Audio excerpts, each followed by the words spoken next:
4 inmates will appear in court tomorrow after the Hawks caught them operating an extortion scam from prison. They face charges including extortion, impersonation of a police officer, money laundering and forgery. This after the authorities conducted an in-depth probe into corrupt police officers. The joint operation was held at the Odi and Bavianspoort correctional centers in Mabopane and Pretoria on Thursday. Now, for more on this, Correctional Services spokesperson Singabakho Nxumalo joins us. A very good morning to you, Singabakho, and thank you so much for your time. This raises some concerns, I'm sure you would imagine, to South Africans, that just how enforcing or just how effective is the law enforcement in prisons when you can have such a well played out or well planned out extortion operation within the prison cells? A very good morning. It's very concerning and quite frankly embarrassing. There has been investigation that we've been running with the South African Police Services, and it was clear to us that there could be something big happening there, and we will run operations, confiscate mobile phones, but it was clear that it was just much bigger than that, because some inmates will even utilize laptops that are granted to them for study purposes, but they will use them for other means. And when we take those laptops, they will then go to court and they'll come back with court orders, meaning that we needed to deviate from our own processes and give them those laptops, even though we've been complaining that it is the risk is just too much when we allow inmates to go with such gadgets into their cells, because once they're in there, they can do whatever that they want. But here it's a matter of inmates utilizing cell phones. And we've been making a call to say, we do not want these cell phones in our facilities because there is so much harm that then gets inflicted on the victims. And this operation was a success, but we are not relaxing because we will want to clean our facilities so that we can get rid of these mobile phones, because they do cause a serious disturbance. What encouraged this particular operation, Singabakho? We did receive reports that there could be a scam happening. And unfortunately here you find that the victims are hesitant to come forward because some of them may feel embarrassed. Some of them may feel that they wouldn't want such details to surface. But as some reports were coming to the fore, we needed them to act. It was a matter of really pinning down to say who could be these people, because some of them, they just become part of the general inmate population to say, no, they were caught with cell phones. And taking them for forensics, it does take time. So at least with this particular operation, we knew exactly who our targets were, but we said, let us do a wide search, but pin down the 4, because it was clear that their operation was big. And also look at the monies that they managed to take from people. I mean, we're talking about 760,000, 560,000. It's a lot of money. So it was therefore serious that to an extent that we needed to act and act instantly so that we can protect other people from being looted by these people, because it was clear that all that they were doing was just purely corrupt activities. They were taking advantage of people.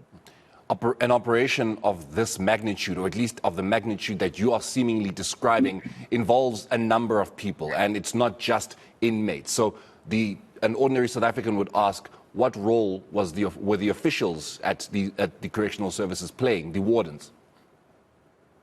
In the 2020-21 financial year, we dismissed 94 correctional officials, and majority of them were charged for smuggling this contraband. And people often say that we are being harsh, but we are not, because we are saying these contrabands cause so much disruption that it becomes difficult to rehabilitate people, because how do you then keep this person focused when he has so much access to the outside community, when this person can make calls, what they even put together fake documents, warrants. It's a whole lot of things that they do in there, meaning that those people, they now have a safe haven in our correctional facilities because they can run these operations. Therefore, it's important that when our officials deviate from their normal day-to-day duties. We therefore need to act, because the moment we pin down that an inmate has been working with another official in smuggling some of these contrabands, therefore it's a matter of saying, how do we discipline this official, but with necessary speed? Because the Labor Relations Act, some, they will use it to prolong the process. And we've been engaging with organized labor to say, we need to find efficient ways to deal with such cases, because an alternative placement does not really help much, because you'll move a person from one center to another, and this person will find other inmates to work with, in another facility. Hence, we don't need such people in brown uniform. It's a matter of not just dismissing them, but we also push that they get charged criminally so that they can change their uniform from brown to orange.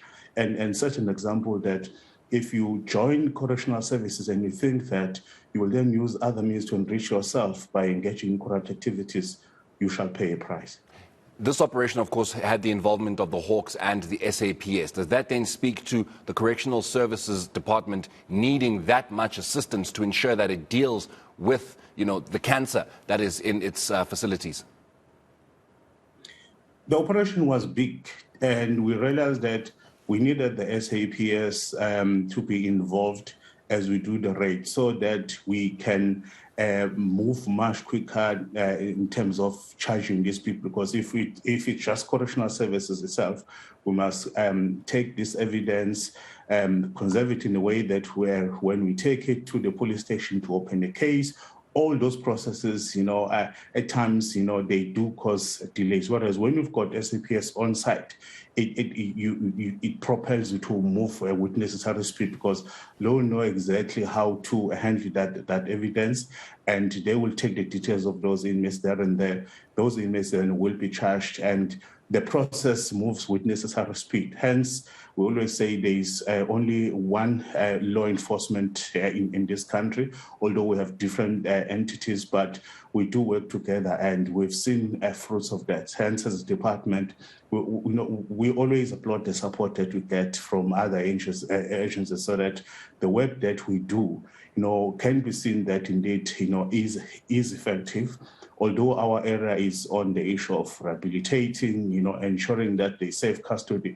But when we pick up such things, we always make it a point that we involve our counterparts to say, there's this thing that we've picked up, let's work on this. And some of these things, you find that it is the Hawks that will pick them up to say, there are cases that we're following and they do link to some of your facilities.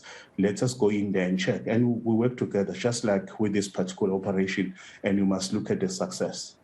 We are obviously as South Africans hoping that we do not get such operations being uncovered, but you did say that the Correctional Services Department, and I would imagine the Hawks and the SAPS, are not going to rest on their laurels. You will make sure that you keep the pressure, on those who are trying to do what they should not be doing in correctional facilities. So does that speak to then more investigations that are going to be taking place? Definitely more, and it's not just Odi and Pevensprot, even other correctional facilities where we pick up some of the disturbances. And we say it's not just cell phones, all other contrabands that get used in different forms of crime, they become a prime target for us. So as a department, we'll continue to work with other agencies so that we can root out this cancer. It is disturbing, and more so when our officials get involved as well. Hence, we always make a call to the public out there to say, when an inmate gives you a call to say, please, can you buy me airtime? Do not do that. Desist from that, because that airtime will be used for the wrong reasons. That person is not even supposed to be having a mobile phone.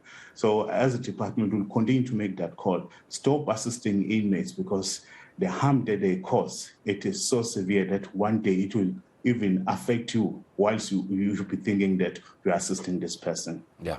Singabakho, thank you so much for joining us here on the South African Morning. That is the national spokesperson of the Department of Correctional Services, Singabakho Nxumalo.